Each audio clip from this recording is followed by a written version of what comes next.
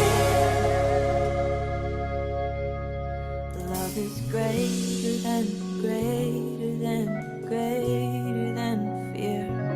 Love is greater than, greater than, greater than fear.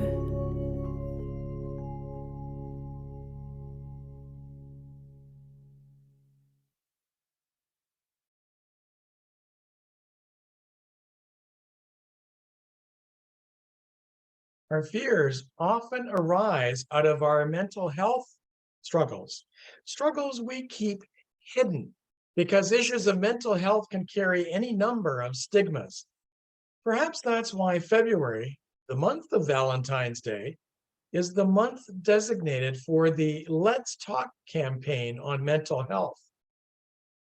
Indeed, as families have discovered over times of pandemic isolation and of online learning for our children, mental health issues affect all generations. Your child's mental health is more important than anything, not just their grades. If we love our children, we do well to model healthy behavior by first learning what we can control and what we cannot control. We control our boundaries, our thoughts and actions, the goals we set, what we give energy to, how we speak to ourselves, and how we handle challenges. Now, outside of our control is the past and the future, the actions and opinions of others, what happens around us, and what other people think of us, the outcome of our efforts, and how others take care of themselves. Most importantly, we have no control over our emotions. As German-born spiritual teacher and self-help author Eckhart Tolle writes, where there is anger, there is always pain underneath.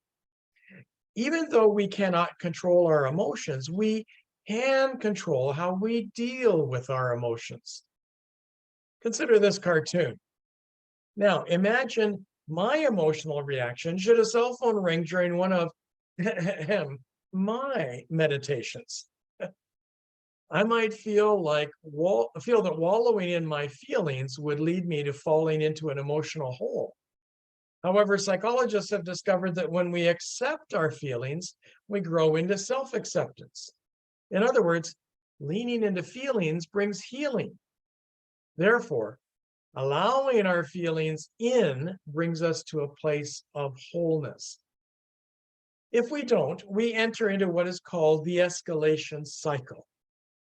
When life happens, feelings are triggered. We think that we shouldn't feel this way. In response, we stuff those feelings deep within ourselves. Those stuffed feelings pile up, leaving two ways those stuffed feelings negatively affect us. Internally, feelings are stuffed even deeper inside. This leads to depression, anxiety, and a loss of vitality as the cycle continues over and over. The external path of those piled up stuffed feelings is when they erupt into harmful behavior against others. In the aftermath, we feel remorse and a loss of self-respect. Once again, the cycle continues seemingly without end. In fact, some people exhibit both external and internal effects at the same time. Instead, psychologists have discovered that constructive wallowing in our feelings is healthy.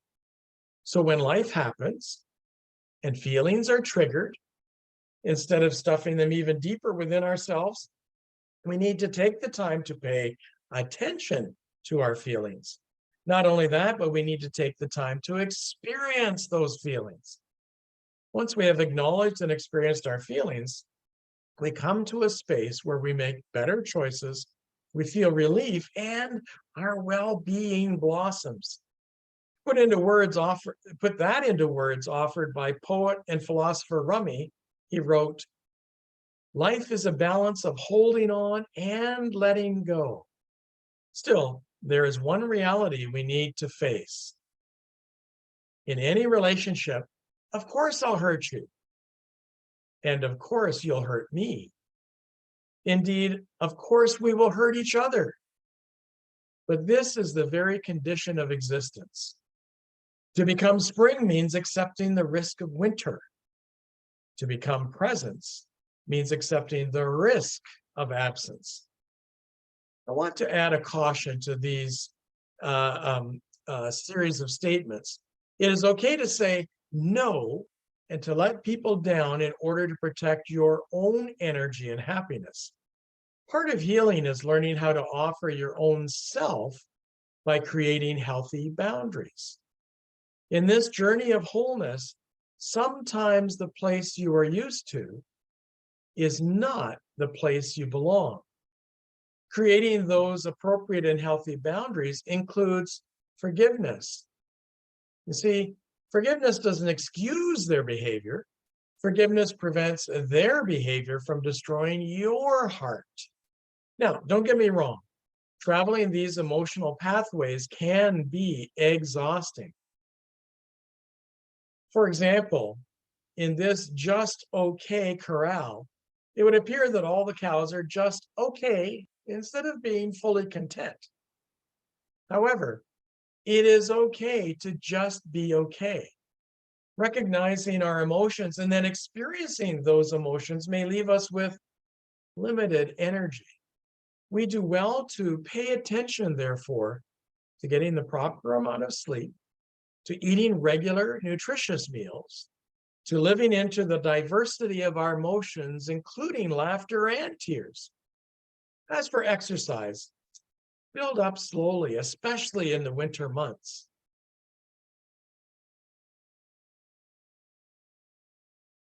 Our journey into wellness, into providing a foundation for mental health, is learning to love yourself enough to know that your normal isn't everyone else's normal.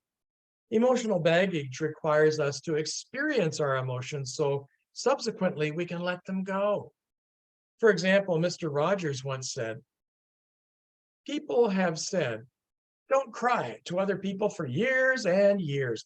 And all it has ever meant is, 'I'm too uncomfortable when you show your feelings. Don't cry.' I'd rather have them say, 'Go ahead and cry. I'm here to be with you.'"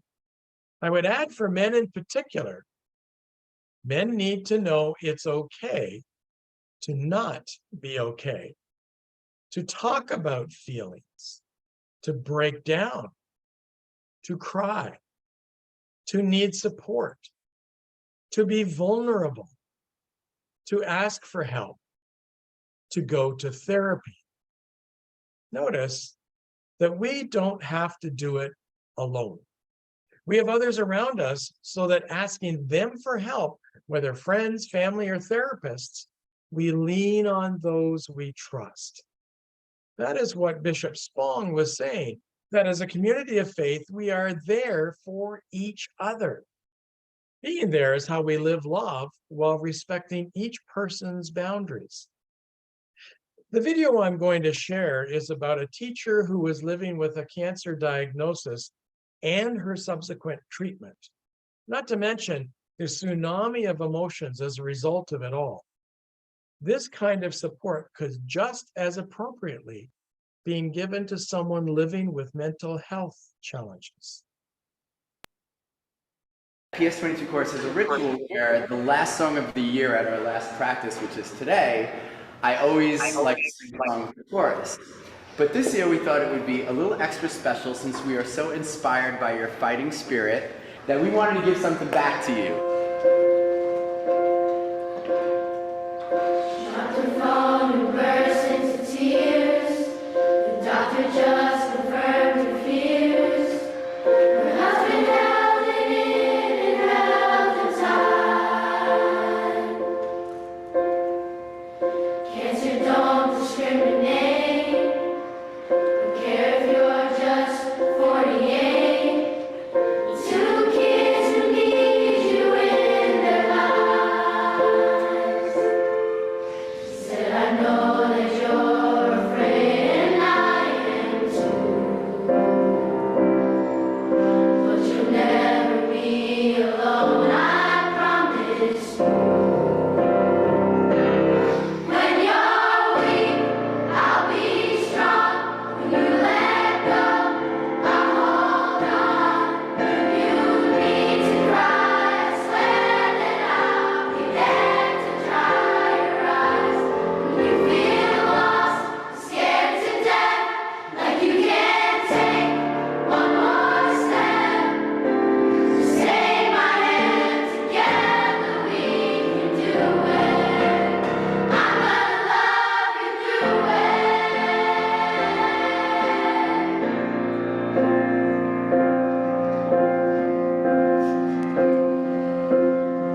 She said, I don't think I can do this anymore.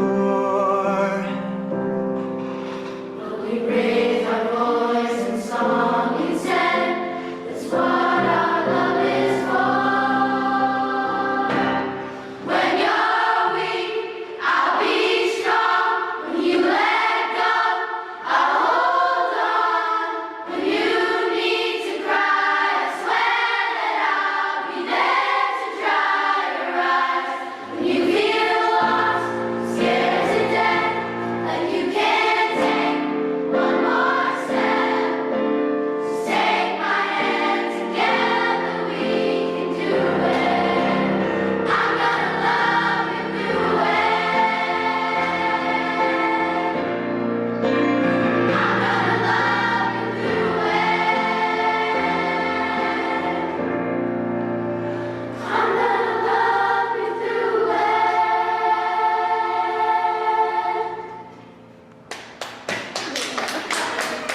Thank you, boys and girls. Thank you so much.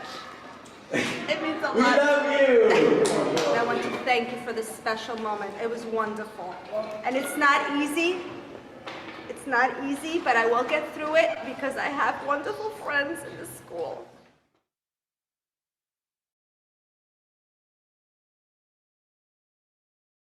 This then is what living the love revealed by the risen Christ means.